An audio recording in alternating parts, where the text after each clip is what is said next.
నమస్తే, నేను మీ Deepak Kumar from GVR academy. సరే సార్, మనం ప్రారంభించుకున్న టెట్ సిరీస్ లో భాగంగా నిన్న 10/6/2018 జూలైలో జరిగిన టెట్ లో షిఫ్ట్ 1 మ్యాథ్స్ గురించి డిస్కస్ చేసుకుందాం. ఈరోజు మనం షిఫ్ట్ 2 లో జరిగిన పేపర్ లో మ్యాథ్స్ ఏ విధంగా ఇచ్చారో ఒకసారి చూద్దాం.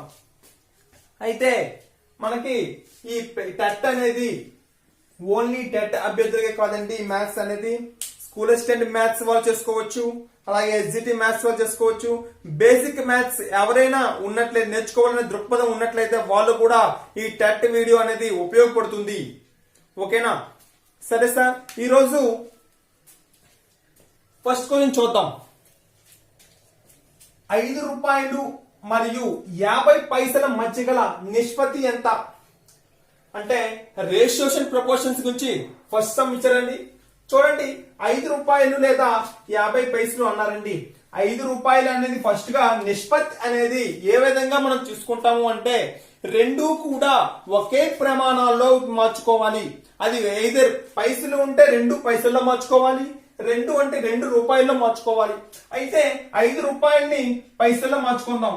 1 రూపాయికి 100 పైసలు, 1 రూపాయికి 100 పైసలు. అదే 5 రూపాయలకి 500 పైసలు అండి.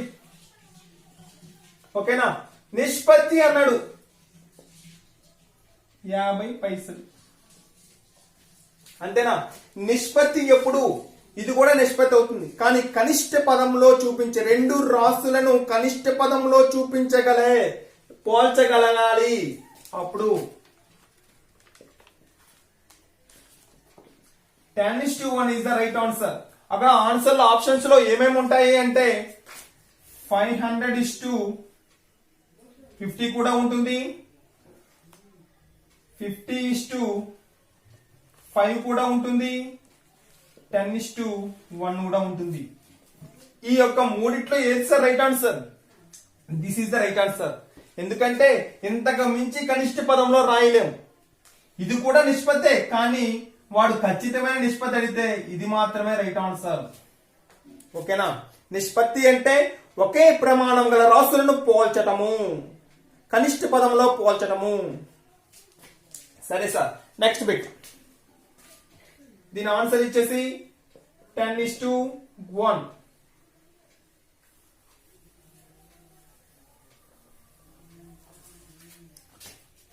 సార్ చూడండి సార్, వెరీ వెరీ ఇంపార్టెంట్. 6/13 ను -7/16 యొక్క వృత్క్రమం చేత గుణించగా అన్నాడండి. వృత్క్రమము అంటే ఏమిటి? వృత్క్రమం అంటే ఏంటి లేదు సార్. దీని యొక్క వృత్క్రమం అంటే దీని యొక్క తిరగేసి రాసేయడమే, భిన్నాన్ని తిరగేసి రాసేయడమే. అయితే చూడండి, 6/13 ను భిన్నాన్ని తిరగవేయండి, -16/7. ఓకేనా? చూసారా, 7/16 ను 16/7 రాసుకోవచ్చా లేదు? 16 96, 13 91. దీని ఆన్సర్ వచ్చేసి -96/97. ఓకేనా? Next bit. √17.64 is equals to 4.2 అయినా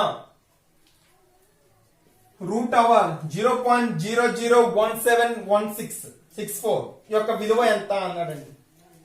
సింపుల్ గా చూడండి, సేమ్ ఇందులో ఉన్న పదాలు ఒకటే, ఈ నంబర్ ఒకటే, కాబట్టి దాని విలువ మట్టుగా ఎలాగే వస్తుంది. కాకపోతే చేయవలసిందల్లా ఒకటే, ఈ పాయింట్ల యొక్క సర్దుబాటు చేసుకోవాలి. అయితే చూడండి, ఇక్కడ 2 స్థానాలకి పాయింట్ ఉంది కాబట్టి 1 వచ్చింది రూట్ తర్వాత. ఇక్కడ ఎన్ని స్థానాల పాయింట్ ఉంది? 1 2 3 4 5 6 స్థానాల పాయింట్ ఉంది కాబట్టి ఇక్కడ దాని యొక్క వర్గంలో ఎంత వస్తుందండి? 3 స్థానాల పాయింట్ వస్తుంది. అయితే చూడండి, 1 2 3 ఇంకో స్థానం లేనప్పుడు 0 పెట్టుకుంటాం. దీని యొక్క ఆన్సర్ వచ్చేసి 042 is the right answer. Next bit. 4 power of x is equals to 256 అయినా ఈ x విలువ ఎంత? ఇప్పుడు ఇది ఘాతాంకాల నుంచి వచ్చిందండి. అయితే దీన్ని కూడా ఈ రూపంలో మార్చుకోవాలి. అయితే 256 ని ఏ విధంగా రాయవచ్చు?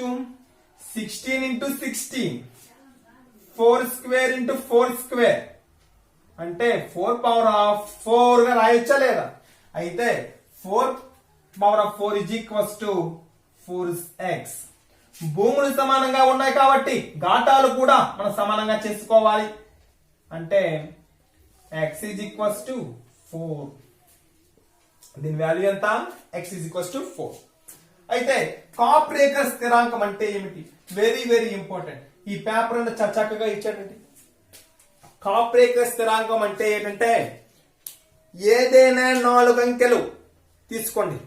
4 అంకెలు తీసుకొని ఆ 4 అంకెలతో ఏర్పడ్డ గరిష్ట సంఖ్య మరియు అదే 4 అంకెల చేత ఏర్పడ్డ కనిష్ట సంఖ్యను తీసివేయగా ఒక సంఖ్య వస్తుంది. ఆ సంఖ్యను మరలా 4 అంకెలతో ఏర్పడ్డ గరిష్ట సంఖ్యను మరియు కనిష్ట సంఖ్యత తీసివేయగా ఏర్పడ్డ లాస్ట్ కి వచ్చే సంఖ్య అన్నమాట 6174 అనే అంక వస్తుందట. ఇది వచ్చిన తర్వాత మళ్ళీ దీని చేత 4 అంకెల గరిష్ట సంఖ్య మరియు కనిష్ట సంఖ్య చేసినట్లయితే మరియు యథావిధిగా ఈ సంఖ్య వస్తుంది. సో ఇది స్థిరాంకంగా ఉండిపోతుంది. అలా ఎన్నిసార్లు చేసినాను దీని తర్వాత మారదు. సో అందుకే ఈ యొక్క ఫినామినాని మనకి కాప్రేకర్ అనే వ్యక్తి శాస్త్రవేత్త గారు కనుక్కోవడం చేత కాప్రేకర్ స్థిరాంకము అన్నారు. ఓకేనా? Very very important. గత టెక్స్ట్ బుక్ లో మారినప్పటికీ కూడా ఈ యొక్క అంశం అనేది మారలేదు. కొత్త టెక్స్ట్ బుక్ లో కూడా ఇది ఉంది. ఓకేనా? 6174 ఇస్ ద కాప్రేకర్ స్థిరాంకము. ఒక పనిని 30 మంది 17 రోజుల్లో పూర్తి చేయగలరు. అదే పనిని 10 రోజుల్లో పూర్తి చేయుటకు కావలసిన అదనపు మనుషుల సంఖ్య. ఓకే సార్, చూడండి కాలము మరియు పని. అయితే ఈ యొక్క సూత్రం ఏంటి సార్? ఇది మనుషులు మరియు రోజులు అనేవి విలోమానుపాతంలో ఉన్నాయి. విలోమానుపాతంలో ఉన్నప్పుడు మనుషుల సంఖ్య పెరిగే కొలది రోజులు అనేవి తగ్గుతాయి. ఓకేనా? అయితే ఇప్పుడు విలోమానుపాతంలో గుర్తించాం. విలోమానుపాతంలో ఉన్నప్పుడు మనకు సింపుల్ గా ఒకటే షార్ట్ కట్, అదే method. m1 into t2 d1 into w is equals to m2 into d2 into w2. ఓకేనా? m అంటే మ్యాన్ పవర్, d అంటే డేస్, w అంటే వర్క్. ఓకేనా?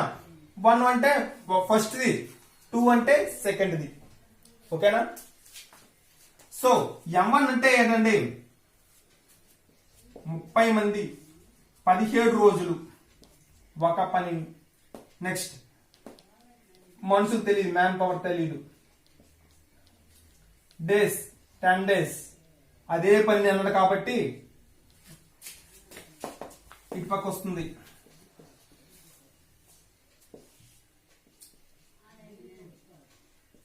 యాభై ఒక్క మంది మనకి కావాలి. ఆడేమన్నాడు?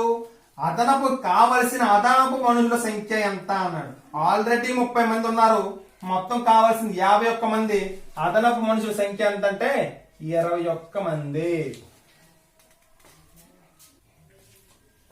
సరే సార్, నెక్స్ట్ సమ్. తుషార్ ఒక డజన్ నిమ్మకాయలను 60 రూపాయలకు కొని 10 నిమ్మకాయలు 40 రూపాయలు చొప్పున అమ్మినా అతనికి వచ్చిన లాభమా నష్టమా ఎంత శాతము కనుక్కోవాలి. సరే సార్, చూడండి ఒక డజను అంటే 12 సార్. డజన్ అంటే సార్ 12 నిమ్మకాయలను 60 రూపాయలకు కొన్నాడు. అంటే ఒక నిమ్మకాయ ఎంత సార్? 12 ఒకట్ల 12 ఐదుల. ఒక నిమ్మకాయ 5 రూపాయలు కొన్నాడు మన బుజ్జి. అయితే అతను ఎంత లెక్క అమ్మాడు? 10 నిమ్మకాయలను 40 రూపాయలు చొప్పున అమ్మాడు. అంటే ఒక నిమ్మకాయ 4 రూపాయలు చొప్పున అమ్మాడు. అతను మొత్తం మీద లాభమా నష్టమా సార్? 1 రూపాయి అనేది నష్టం వచ్చింది. 1 రూపాయి అనేది నష్టం వచ్చిందండి. నష్టము 1 రూపాయి. అయితే బిట్ అయిపోయిందా? అవలేదు సార్. లాభమా నష్టమా? అయితే ఎంత శాతము కనుక్కోవాలి. శాతం కనుక్కోవాలి సార్. నష్ట శాతానికి సూత్రం ఏంటి సార్? నష్టము బై కొన్న వేల ఇంటూ 100. నష్టం ఎంతండి? 1 రూపాయి. కొన్న వేల ఎంతండి? 5 రూపాయలు. దీని సిపి ఎస్పి. ఓకేనా? 5 రూపాయలు ఇంటూ 100. 5 1 జా 5 20 జా 20% అనేది నష్టం వచ్చింది. 20% అనేది నష్టం వచ్చింది. వెరీ వెరీ ఇంపార్టెంట్ అండి. And easy sum. అండ్ లాభ నష్టాల్లో సమ్ ఇచ్చాడు. ఓకేనా? నెక్స్ట్ సార్ సంఖ్యామానం నుంచండి. 55 ఇంటూ 10,000, 0 ఇంటూ 1000, 8 ఇంటూ 100, 10. దీన్ని ఒక సంఖ్యా రూపంలో రాయాలి. ఇది అంకె విస్తరణ రూపం ఇచ్చాడు, దాన్ని సంఖ్యా రూపం రాసుకోవాలి. ఈ మన సమ్ అనేది ఏం చేస్తామంటే నీట్గా చూడండి. సమ్ అనేది ఏం చేస్తామంటే దీన్ని యాజ్ ఇట్ ఈజ్ గా ఒక ఆర్డర్ వైజ్ గా రాసుకుంటాం, టోటల్ చేస్తాం. అప్పుడు మాత్రమే మనం తప్పు చేయకుండా లెక్క పెట్టే అవకాశం ఉంటుంది. సరే 5 ఇంటూ 10,000 50,000 సార్. 0 ఇంటూ 0 ఏ సంఖ్య నుంచినా 0. 8 ఇంటూ 100 800. 800 అంటే 3 స్థానాలు, చివరి నుంచి 3 స్థానాలు. నెక్స్ట్ 0 ఇంటూ 0 ఏదైనా 0. 7 ఇంటూ 1 7.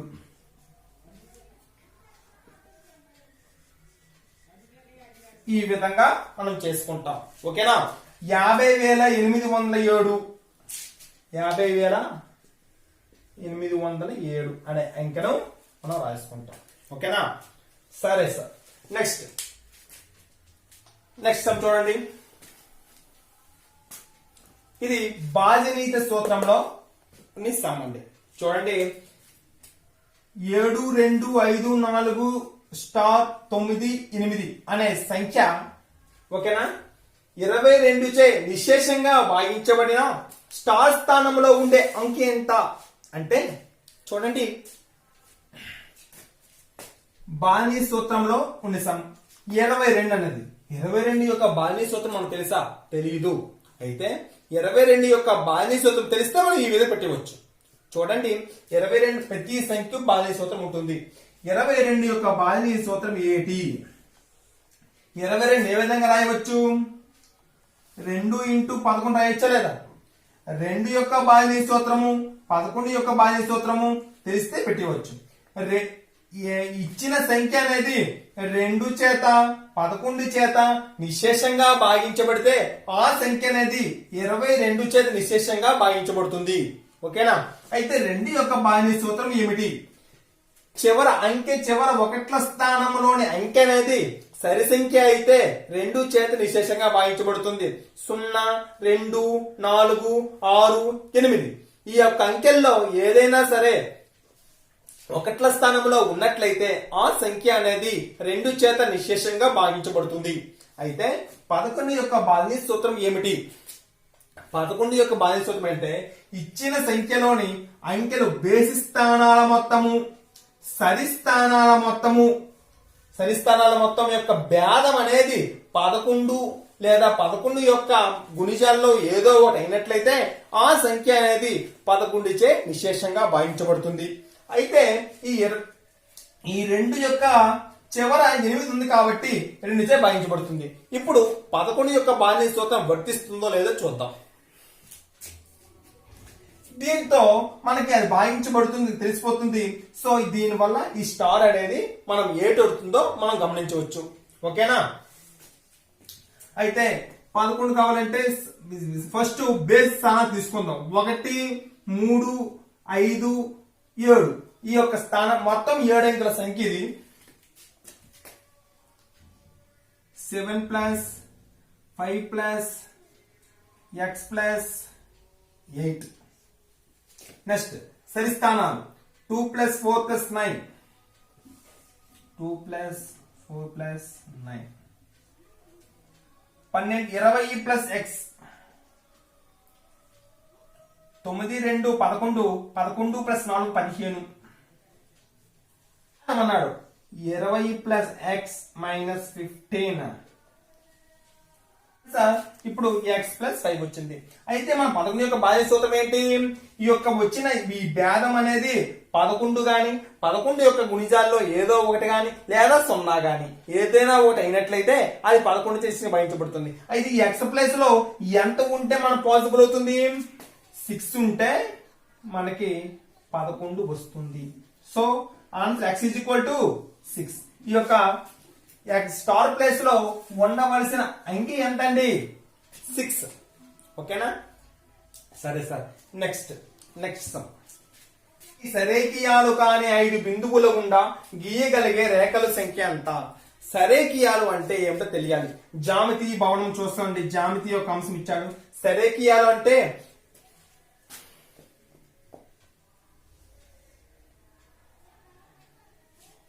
చూడండి, ఈ 3 బిందువులు సరేకియాలు అంటాం. ఓకేనా?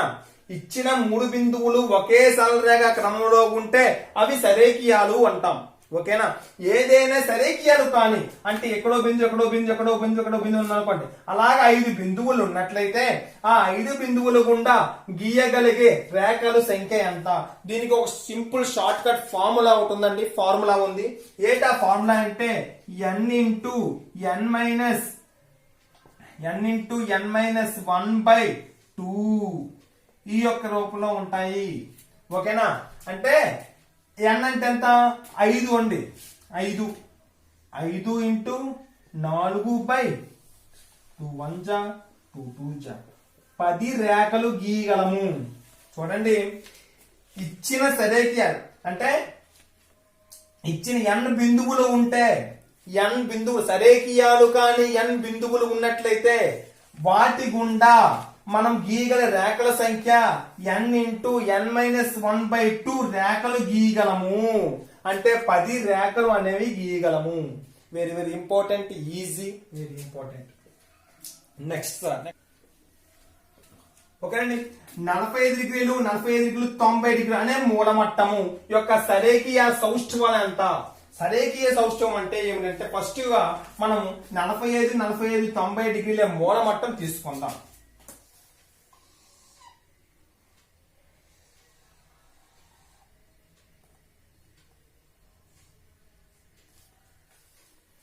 చూడండి, ఇది 90 డిగ్రీలు, ఇది ఆటోమేటిక్ గా 45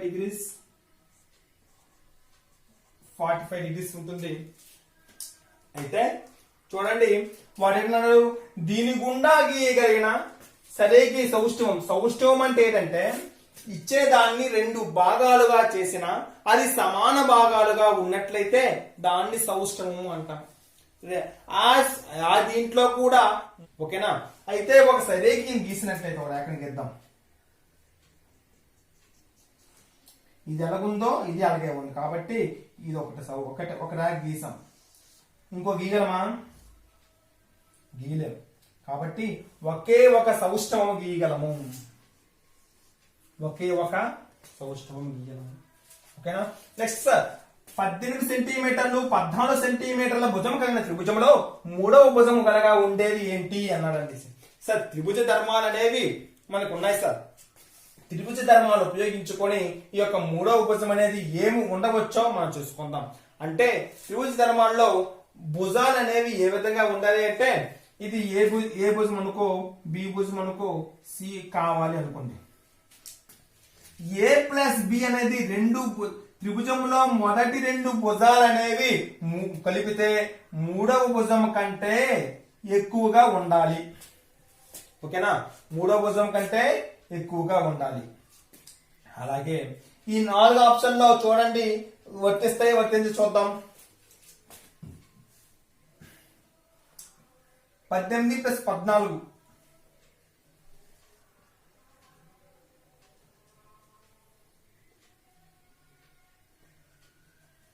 32 ఉంది.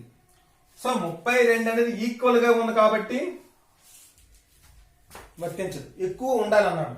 సో ఈ 3 ఉన్నాయి, ఈ 3 కూడా వర్తిస్తాయి. సో ఈ 3టికి ఇంకో ధర్మం ఉంది. ఏంటది? త్రిభుజంలో ఈ 2 భుజాల భేదం అనేది a మైనస్ బి అనేది 3వ భుజం కంటే తక్కువగా ఉండాలి. ఇప్పుడు 18లో 14 తీయండి. 4 వస్తుంది. 4 అంటే 3 అవదు, 4 అవదు. కేవలం మనకు ఒకే ఒకటి ఆప్షన్ ఉంది, అది 5 మాత్రమే. ఓకేనా? ఈ రెండు ధర్మాలు ఉపయోగించుకొని మనం మూడో భుజంగా ఉండేది ఎంతంటే 5 సెంటీమీటర్లు, కేవలం 5 సెంటీమీటర్లు. చూడండి, వెరీ వెరీ ఇంపార్టెంట్ త్రిభుజ ధర్మాలు. త్రిభుజంలో ఉండే 3 భుజాలు అనేవి ఏ విధంగా ఏర్పడాలంటే, 2 భుజాల మొత్తం అనేది మూడవ భుజం కంటే ఎక్కువ ఉండాలి. ఈ 2 భుజాల భేదం అనేది మూడవ భుజం కంటే తక్కువగా ఉండాలి. ఈ యొక్క సూత్రం ఉపయోగించుకునే త్రిభుజం యొక్క భుజాలు నిర్మించబడాలి. ఓకేనా సార్? నెక్స్ట్ అమ్మండి. 4r యూనిట్లు వ్యాసార్థం కలిగిన అర్ధవృత్త వైశాల్యం ఎంత? క్షేత్ర గణితంలోని మెన్సురేషన్ నుంచి మనకు టాపిక్ ఇచ్చాడండి. 2D పిక్చర్స్ అండి. అర్ధవృత్తం అంటే 2D పిక్చర్స్. అయితే చూడండి, ముందుగా మనకు తెలియాల్సింది అర్ధవృత్త వైశాల్యం సూత్రం అండి. అర్ధవృత్త వైశాల్యం అంటే ఏంటి సార్? ఇది అర్ధవృత్తం. దీని యొక్క వైశాల్య సూత్రం ఏంటండి? యాక్చువల్ వృత్త వైశాల్య సూత్రం ఏంటి? πr². అందులో అర్ధవృత్త వైశాల్య సూత్రం ఏంటి సార్? /2. ఓకేనా? అయితే 4r యూనిట్లు కలిగింది అంటే వ్యాసార్థం 4r అయింది. ఇందులో వేసేయండి, π × 4r²/2 అంటే ఎంత సార్? 4r² అంటే 16r²/2. 2 1 = 2 8 = 8πr² cm³ అంటే cm కాదు కదా, ఇడిచ్చాడు యూనిట్లు అన్నాడు, యూనిట్ స్క్వేర్ పెట్టేస్తాం.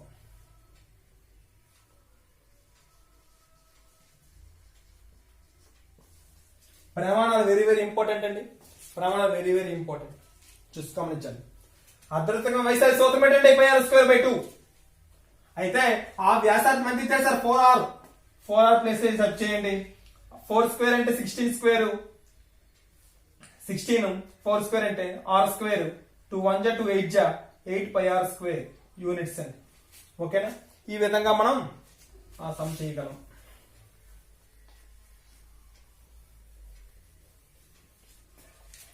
నెక్స్ట్ అండి, ఒక లంబకోణ త్రిభుజం యొక్క వైశాల్యం 150 సెంటీమీటర్స్ అయినా ఆ లంబకోణ త్రిభుజంలో ఒకటి 20 సెంటీమీటర్లు అయితే ఆ లంబకోణం యొక్క త్రిభుజం యొక్క చుట్టుకొలత ఎంత?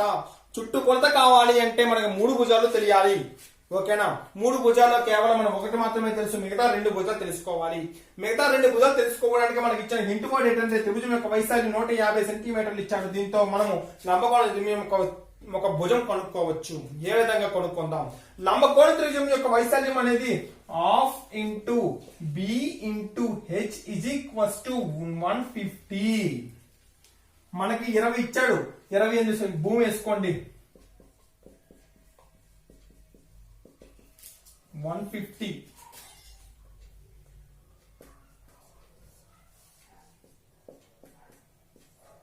h = 15. మనకి లంబకోణ త్రిభుజం యొక్క భూమి తెలిసింది, ఎత్తు తెలిసింది. మిగతా తెలియవలసింది ఏంటి? కర్ణము తెలియాలి. 15 20. మనకి లంబకోణ త్రిభుజం వచ్చేసరికి కర్ణం కావాలి అంటే ఒకే ఒక సూత్రం ఉంది, పైథాగరస్ సూత్రం. ఏంటి సార్ అది? కర్ణము స్క్వేర్ = b² + b². భుజం ఎంత సార్? 15 15 225 ప్లస్ 20 20 400 625. మనకు కర్ణమే కావాలి, కర్ణం స్క్వేర్ వద్దు అంటే √25. మనకి ముచ్చటగా 3 భుజాలు వచ్చేస్తాయి. అయితే మనకి చుట్టుకొలత కావాలి అంటే ఏంటి సార్? సూత్రం ఏంటి సార్? a + b + c 3 కలిపిడమే. 15 + 20 + 25. చూడండి, 30 40 60 సెంటీమీటర్లు. సరిపోయిందా? 60 సెంటీమీటర్లని త్రిభుజం యొక్క చుట్టుకొలత. చూడండి, మనకి ఇచ్చిన హింట్ వర్డ్స్ ఏంటి? త్రిభుజం యొక్క వైశాల్య సూత్రం ఇచ్చాడు. త్రిభుజం యొక్క వైశాల్య సూత్రం ఏంటి సార్? ½ BH అనేది 150కి సమానము. 150 సెంటీమీటర్ స్క్వేర్ సమానము. అంటే ఈ భుజాలు అనేవి సెంటీమీటర్ల యూనిట్ లో ఉంటాయి. ఓకేనా? అలాగే మనకు ఒక భుజం ఇచ్చాడు, ఏంటి సార్ 20 సెంటీమీటర్ల భుజం ఇచ్చాడు. ఆ భుజాన్ని ఇందులో ప్రతిక్షేపించినట్లయితే ఏమొస్తుంది సార్? అలాగ అటుపక్క తీసుకెళ్ళినట్లయితే ఒక హైట్ వస్తుంది, హెచ్ వాల్యూ వస్తుంది. అంటే త్రిభుజ భుజంలో 2 వాల్యూ వచ్చి మూడో భుజం కనుక్కోవచ్చా కనుక్కోలేమా? పైథాగరస్ సూత్రం ఉపయోగించుకొని మనకి 15 స్క్వేర్ అంటే 225, 20 స్క్వేర్ అంటే 400, ఈ రెండు యాడ్ చేయండి 625. 625 అనేది 25 యొక్క వర్గము. ఓకేనా? అంటే కర్ణం అనేది 25. ఓకేనా? అయితే 3 యొక్క భుజాలు చుట్టూ కొలత సూత్రం ఏంటంటే త్రిభుజంలో అన్ని చుట్టూ కొలత a plus B plus C అనేది త్రిభుజం యొక్క చుట్టూ కొలత అవుతుంది. ఓకేనా? Perimeter of triangle 16 metres. ఓకేనా సార్? Next sum. ఒక చతురస్రం యొక్క కర్ణం అనేది 18 సెంటీమీటర్లు అయితే దాని భుజం ఎంత? చూడండి, చతుర్భుజంలో ఈ చతురస్రం యొక్క కర్ణం అనేది భుజానికి రూట్ 2 రెట్లు. చతురస్ర కర్ణం అనేది భుజానికి 2 రెట్లు ఉంటుంది. చతురస్రం యొక్క కర్ణం అనేది కర్ణం ఏ అయితే భుజం అనేది రూట్ 2 రెట్లు ఉంటుంది. అలాంటి ఎంత ఉంటుంది sir? √2a is equals to 18 centimetres. a is equals to 18/√2. √2 rationalise చేయండి. 18√2/2. 2 1 జా 2 9 జా 9√2.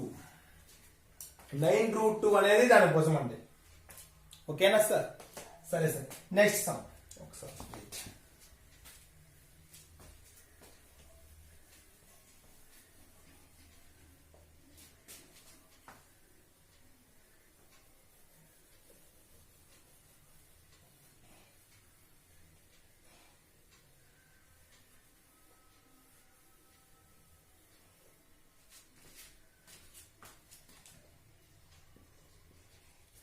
n is equals to 4 అయినట్లయితే ఈ విలువ ఎంత? ఈ n is equal to 4 అని ఇందులో ప్రతిక్షేపించేయండి.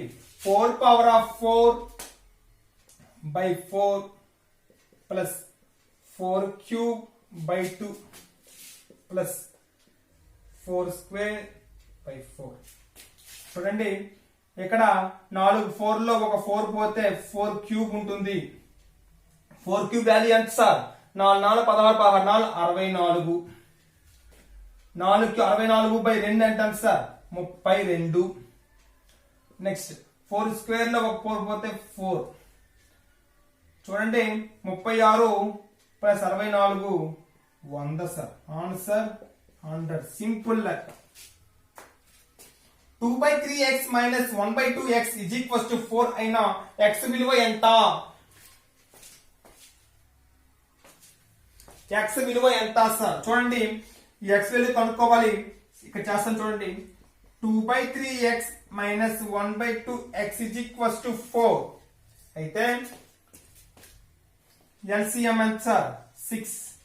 3 2 జా 2 4 2 2 జా 4x 2 3 జా 3x is equals to 4. x/6 is equals to 4. x is equal to 24. x is equals to 24. ఓకేనా సార్? Next some sir. చూడండి,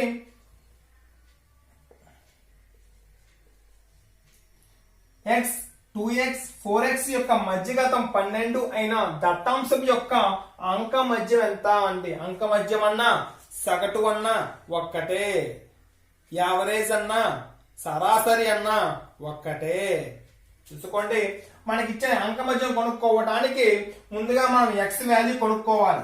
x వాల్యూ కొనుక్కోవాలి అంటే దానికి ఇచ్చిన హింట్ వర్డ్ ఏంటి? మధ్యగతం ఇచ్చాడండి. మధ్యగతం అంటే ఏంటో ఇచ్చిన 3 అంకెలు ఆరోహణ క్రమంలో రాసుకోవాలి. ఆరోహణ క్రమంలో రాసుకోవాలి కదా. 2x 2x 4x ఆరోహణ క్రమంలో ఉన్నాయి, లేదా అవరోహణ క్రమంలో రాసుకోవచ్చు. అయితే ఆ రాసుకున్న తర్వాత అందులో ఉండే మధ్య ప్లేస్ నే మధ్యగతం అంటాం. మధ్య యొక్క స్థానం అంటే ఇది ఆరోహణ క్రమంలోనే ఉంది. ఆరోహణ క్రమంలో ఉన్నప్పుడు 2x ఈజ్ ఈక్వల్ టు ఎంత sir? x is equal to 6. x value అనేది ఈ యొక్క ప్లేస్ లో వేసేయండి. 6 ప్లస్ 12 ప్లస్ 4 6 24. అయితే యొక్క సూత్రం ఏంటి సార్? అంకమజ్యం యొక్క సూత్రం ఏంటండి? రాసుల మొత్తము బై రాసుల సంఖ్య. ఎన్ని రాసులు? 1 2 3 రాసుల సంఖ్య. అంకమజ్య సూత్రం పెట్టారు లేదు సరాసరి సూత్రం పెట్టారు. రాసుల మొత్తము బై రాసుల సంఖ్య. ఎన్ని ఉన్నాయి? 1 2 3 మూడు ఉన్నాయి లేదా? రాసుల మొత్తం చేయాలి. 30 42 by 3. 14 is the right answer. Next sir, 7ని ప్రాతినిధ్యపరిచే గణ చిహ్నం అని. గణ చిహ్నం సాంఘిక శాస్త్రంలో మనకు వస్తుంది సార్. గణ చిహ్నము అంటే ఏంటంటే 4 రాసిన తర్వాత 5ని ఈ విధంగా రాస్తాము. ఈ విధంగా రాస్తాం సార్. ఈ విధంగా రాస్తే గణ చిహ్నము అవుతుంది. గణ చిహ్నం ఈ విధంగా రాస్తాం. ఓకేనా సార్? సరే, 127.1 డివైడెడ్ బై 1000 యొక్క విలువ ఎంత అన్నారు సార్. చూడండి, డివైడెడ్ బై అంటే అర్థం ఏంటి? ఇక్కడ రాస్తాను చూడండి.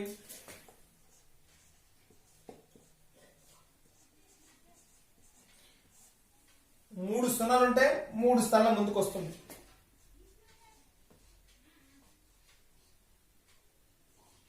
0.1271 మూడవ లెక్క. అంతే, సింపుల్ అది. ఎన్ని సున్నాలు ఉంటే అన్ని పాయింట్లు ముందుకు వస్తుంటాయి, అంతే. నెక్స్ట్, పొడవు 6.5 సెంటీమీటర్లు మరియు వెడల్పు 3.5 సెంటీమీటర్లు కలిగిన దీర్ఘ చతురస్రము. దీక్ష అంటే దీర్ఘ చతురస్రం యొక్క వైశాల్యం ఎంత? చూడండి, దీర్ఘ చతురం యొక్క వైశాల్యం సూత్రం ఏంటి సార్? పొడవు ఇంటూ వెడల్పు. పొడవు ఎంత ఇచ్చారు సార్? 6.5 ఇంటూ 3.5. 6.5 ఏ విధంగా రాయొచ్చు సార్? 6 12 13/2 ఇంటూ 3 6 7/2. ఓకేనా? 13 91/2 4. తెలుసు కదండి, మనం భిన్నాల గుణకారం తెలుసు కదా మనకి. లవాలు గుణించాలి, మహారాలు గుణించాలి. ఓకేనా? ఏ విధంగా రాయొచ్చు? 4 4 8 ఒకటి వెళ్తుంది. 11 4 8 3/4. అంటే దాని యొక్క వైశాల్యం 22 and 3/4 సెంటీమీటర్ స్క్వేర్. ఓకేనా సార్? సరే సార్, -7/13 యొక్క సంకలన విలోమం అండి. సంకలన విలోమం అంటే ఏంటి సార్? మైనస్ ఉంటే ప్లస్ 7/13. ప్లస్ రాసిన ఒకటే, రాయిపోయిన ఒకటే. ఓకేనా? అయితే 7/13 యొక్క సంకలన విలోమం ఏంటి అంటే -7/13. ఓకేనా? సంకలన విలోమం క్లారిటీనా? ప్లస్ ఉంటే మైనస్ ఉంటుంది, మైనస్ ఉంటే ప్లస్ ఉంటుంది. గుణకార విలోమం అంటే ఏంటి వస్తుంది? తిరగబడుతుంది, భిన్నము తిరగబడుతుంది. ఓకేనా?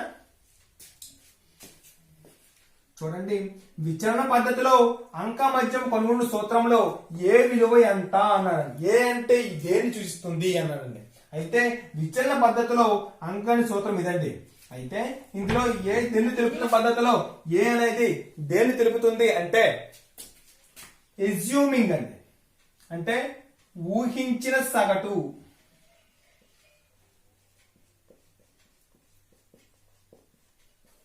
ఏంటండి? ఊహించిన సగటు. ఎప్పుడు? విచలన పద్ధతిలో మాత్రమే. మనకి సంఖ్యని సగటు కొనుక్కోవడానికి ఆ వర్గీకృత దత్తాంశము, వర్గీకృత దత్తాంశం అని ఉంటాయి కదండి. అందులో స్టాటిస్టిక్స్ చెప్పుకునేటప్పుడు మనం క్లియర్ గా చెప్పుకుందాం. ఓకేనా? మనకి ఏ అనేది ఊహించిన అంకగణిత సగటు. ఓకేనా? ఏ విలువ మొత్తం. నెక్స్ట్, నీరజ 7 PM నుంచి 8 వరకు చదివిందండి.